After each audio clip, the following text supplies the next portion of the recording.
दोस्तों ये कहानी मेरी खुद की है। जब मैं 12वीं कक्षा में था तब मैं घर के बाहर मुर्गी फार्म पर सोया करता था। उस टाइम मेरे पास मुर्गी भी फार्म था। दोस्तों मैं उस समय एक लड़की से बात करता था। एक दिन जब मैं फॉर्म पर सो रहा था तभी लड़की ने कॉल करी और मिलने के लिए बुलाई। दोस्तों मैं भी एक्साइटेड हो गया और मैं उससे मिलने चला गया। दोस्तों उस टाइम करीब 12 बजे थे रात के और आसमान में चंदा मामा भी निकले थे। जब मैं अपने फॉर्म से बाहर निकला और धीरे धीरे उसके गांव की ओर बढ़ा, उसका गांव मेरे गांव के जस्ट बगल में ही था। दोस्तों जब मैं जा रहा था तो हल्का हल्का डर लग रहा था, पर मैं किसी भी तरह आगे बढ़ता जा रहा था और मन ही मन हनुमान जी का जाप कर रहा था। ऐसा करते करते मैं आखिरकार उस जगह पर पहुंच गया जहां उसने बुलाई थी। जब मैं वहां पहुंचा तो वहां कोई भी नहीं था, ना ही वो लड़की जिसने मुझे कॉल करके बुलाई थी। मैं डरने लगा और उसे कॉल किया तो वो कॉल उठाकर बोलने लगी, आप आ गए? मैंने कहा हाँ आ गया। तो वो बोली बस 2 मिनट में आती हूँ और फ़ोन काट दी।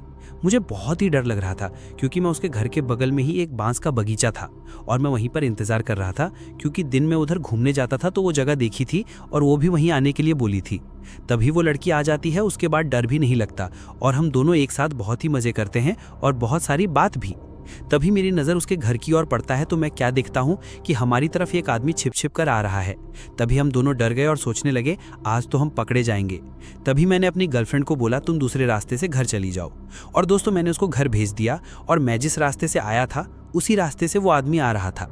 मुझे समझ नहीं आ रहा था कि मैं क्या करूं और घर जाऊं तो जाऊं कैसे।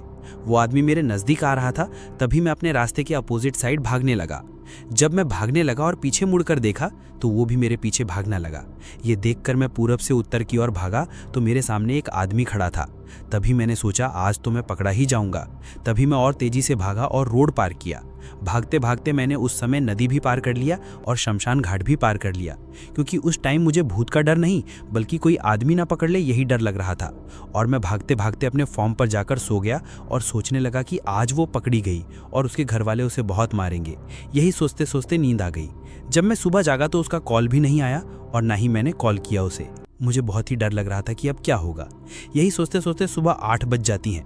जब मैं मोबाइल के स्क्रीन पर देखता हूँ वही नंबर, मेरा दिल धक धक करता है। मैं सोचने लगता हूँ कॉल उठाऊं या ना। तभी किसी तरह हिम्मत करके कॉल को उठाता हूँ और उधर से उसकी आवाज़ आई, बोलिए। तब मैं घबराकर उससे पूछा कल रात को क्या हुआ और कौन था वो आदमी? उसने बोला क्या पता कौन था। उसके बाद फिर से मैंने उससे पूछा तुम्हारे घर का कोई? उसने बोली कोई नहीं। जब मैं घर गई तो सब सो रहे थे। तब ये सब सुनकर मैं शांत हो गया, लेकिन मेरे मन में एक सवाल है कि उसके घर का कोई आदमी नहीं है तो और कौन हो सकता है। तभी मैंने उसे अपनी सारी घटना बताई तो वो बोली मेरे कई साल पहले एक चाचा मरे थे उस जगह पर। दोस्तों आज तक मुझे पता नहीं चला कि आखिर क्या था वो चीज़। उसके बाद मैं कभी भी नहीं गया रात के टाइम में।